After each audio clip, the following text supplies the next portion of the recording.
Persib versus Bayangkara digelar 2 kali. Pedagang pasar boikot latihan Persib. Berita duka Alfred Riedel. Dan berita klub-klub Liga 1. Hai Rio Hotspot Lovers, inilah Rio Hotspot edisi kali ini. Tapi seperti biasa, sebelum kita lanjut ke videonya, mohon dukung channel ini agar terus berkembang dan bisa memberikan berita-berita informatif yang semoga saja bermanfaat untuk kita semua dengan cara klik subscribe, aktifkan notifikasi loncengnya, like, share, dan juga komen. Dan inilah Rio Hotspot selengkapnya.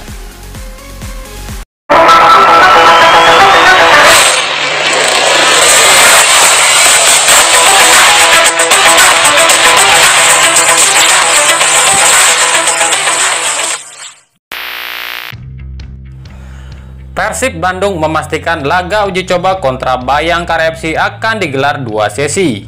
Laga pertama akan digelar jam 1 siang dan laga kedua akan digelar jam 3 sore. Hal ini disampaikan Robert Rene Albert. Kami akan beruji coba pada hari Sabtu, pukul 1 dan 3 seperti biasa.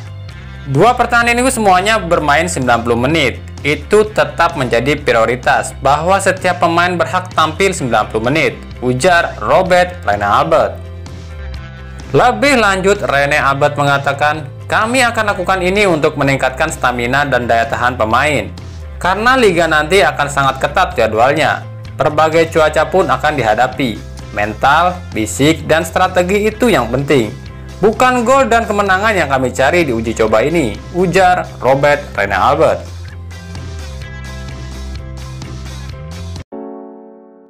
Rencana pemerintah daerah Kabupaten Bandung yang akan menertibkan pasar minggu yang ada di sekitaran Stadion GBLA mendapat protes dari warga setempat.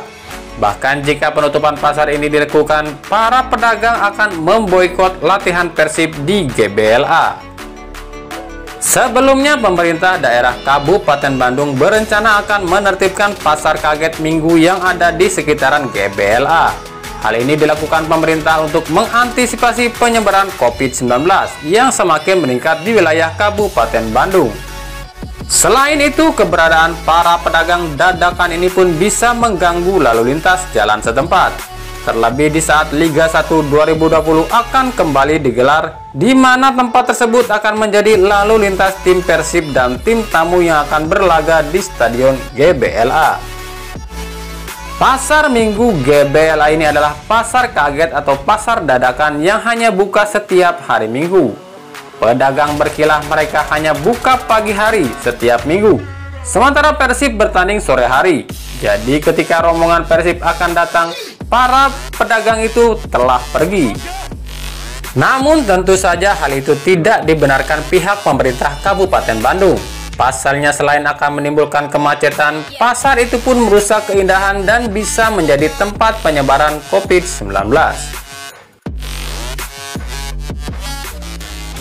Berita duka datang dari dunia sepak bola. Mantan pelatih timnas Indonesia Alfred Riedel meninggal dunia pada Selasa 8 September 2020. Alfred Riedel lahir di Wina, Austria pada 2 November 1949. Ia memulai karir sebagai pelatih di Indonesia pada 2010-2011. Ia berhasil membawa timnas Indonesia menjadi runner-up Piala AFF kala itu. Ia kembali melatih Indonesia pada 2013, 2014, dan 2016. Selain itu, ia pun pernah melatih klub lokal tanah air Persebaya Surabaya pada 2019 lalu. Alfred Riedel tutup usia di usianya ke-71 tahun. Selamat jalan, Coach. Persipura Jayapura kembali kehilangan satu pemain asingnya. Setelah pekan lalu Silvano Convalescos mundur, kali ini giliran bek asal Brazil yang juga pemain pinjaman dari Arema FC, Arthur Cunha da Rocha. Pengunduran dirinya ini disampaikan lewat akun Instagram Arthur Cunha. Dengan demikian, hengkangnya Arthur Cunha praktis Persipura tinggal menyisakan dua pemain asing, yakni Thiago Amaral dan Takuya Matsunaga. Persela Lamongan akhirnya buka suara soal batalnya perekrutan Paul Aro. Sebelumnya dikabarkan jika pemain muda asal Bali ini batal gabung Persela karena perbedaan tujuan. Paul Aro hanya ingin sebagai pemain pinjaman, namun Persela ingin permanen. Tapi ternyata pihak Persela justru memiliki alasan berbeda tentang hal ini. Menurut CEO Persela Yuhronur Effendi, sejak awal Persela menawari Paul Aro untuk menjadi pemain permanen. Karena Persela tidak mau rekrut pemain muda hanya 6 bulan. Persela ingin memiliki pemain muda untuk jangka waktu panjang. Tapi Paul Aro tetap latihan tanpa meneliti dulu dengan benar maksud Persela. Ya, sejak awal kan kita udah bilang, kita mau rekrut pemain muda itu bukan untuk cuma 6 bulan. Karena kita akan bina untuk masa depan. Kita cari bibit. Ya, dia nggak bilang apa-apa, langsung ikut latihan aja. Sekarang dia bilang kita langgar kesepakatan. Aneh kan? Ujar Yusronur Effendi. Hingga kini Paul Aro belum memiliki klub di Indonesia. Dirinya pun terancam tak bisa main di Liga 1 ataupun Timnas Indonesia. Pasalnya pendaftaran pemain Liga 1 akan ditutup pekan ini. Sementara itu, jelang lawan Persela di laga perdana lanjutan Liga 1 2020, pelatih Persik Kediri Budi Sudarsono mengatakan sudah ada 4 pemain muda yang siap tampil di regulasi U20. 4 pemain itu ada yang berasal dari Bandung, Surabaya, Kediri, dan 1 pemain dari Bali. Namun tak disebutkan siapa nama mereka. Ya, kita akan lawan mereka pada tanggal 3 nanti.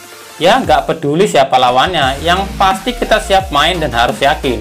Saya nggak mikir harus ada 4 pemain asing atau tidak. Ya, kalau ada dipakai, kalau nggak ada ya nggak apa-apa.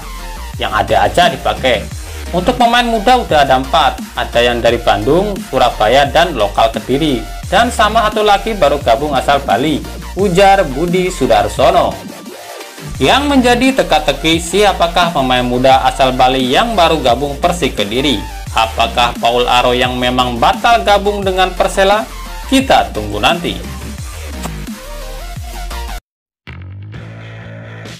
Dari Bali United, pelatih Stefano Cugura mengatakan jika Persikabo dan Bayangkara FC adalah tim beruntung bisa uji coba dengan Persib Bandung. Pasalnya mencari tim tanding yang bagus itu sulit saat ini. Ia mengatakan jika saja posisi Bali tak jauh dan jadwal AFC tak mepet, ia bersedia menjadi lawan uji coba Persib Bandung. Ya, saya kira Tira sama Bayangkara itu beruntung bisa uji coba dengan Persib. Karena buat cari lawan tanding yang bagus sekarang itu susah. Kami pun kalau jaraknya tidak jauh dari Bandung pasti mau uji coba dengan mereka. Jadwal kita padat dan belum semua pemain hadir juga, ujar Stefano Cugura. Ditanya perihal 2 nasib pemain naturalisasinya yang dikabarkan akan hengkang, Stefano Cugura memberikan komentar. Kalau Lili Pali saya nggak tahu ya. Soal kontrak itu urusan manajemen. Saat ini dia masih di tim kami karena sampai Desember dia masih ada kontrak. Dan saya juga tidak tahu kemana dia akan lanjut bermain, apakah masih di Bali atau tidak, ujar Stefano Cugura. Lebih lanjut, Stefano Cugura mengatakan, kalau Spaso justru saya tidak tahu ada berita dia mau pergi, karena kontrak dia di sini masih lama. Memang sebelumnya ada kabar kalau Spaso mau pindah, entah itu ke Malaysia atau kembali ke Persib. Tapi sejauh ini saya rasa dia masih di sini, ujar Stefano Cugura.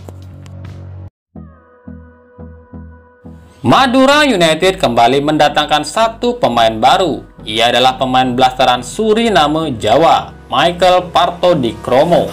Pemain berusia 24 tahun ini sebelumnya membela klub divisi 1 Liga Inggris Sutton Coldfield Town FC. Pemain berpaspor Prancis ini terlihat mengikuti latihan Madura pada Selasa lalu. Pelatih Rahmat Darmawan mengatakan jika Michael hanya seleksi dan belum pasti direkrut. Dia hanya ikut latihan dan kami menerimanya dengan tangan terbuka. Tapi kami belum bicara apapun mengenai kesepakatan, peluang, dan sebagainya. Untuk sementara hanya mengikuti latihan dan kita akan lihat seperti apa, ujar Rahmat Darmawan. Nah, itulah tadi Rio Hasport edisi kali ini. Ikuti terus berita seputar sepak bola khususnya Liga Indonesia dan pernak-perniknya hanya di Rio Sport. Terima kasih yang telah menyaksikan video ini dan mengunjungi channel ini. Kritik dan saran tetap kami nantikan di kolom komentar atau di media sosial kami di bawah ini. Sampai jumpa di video selanjutnya dan salam Rio Sport.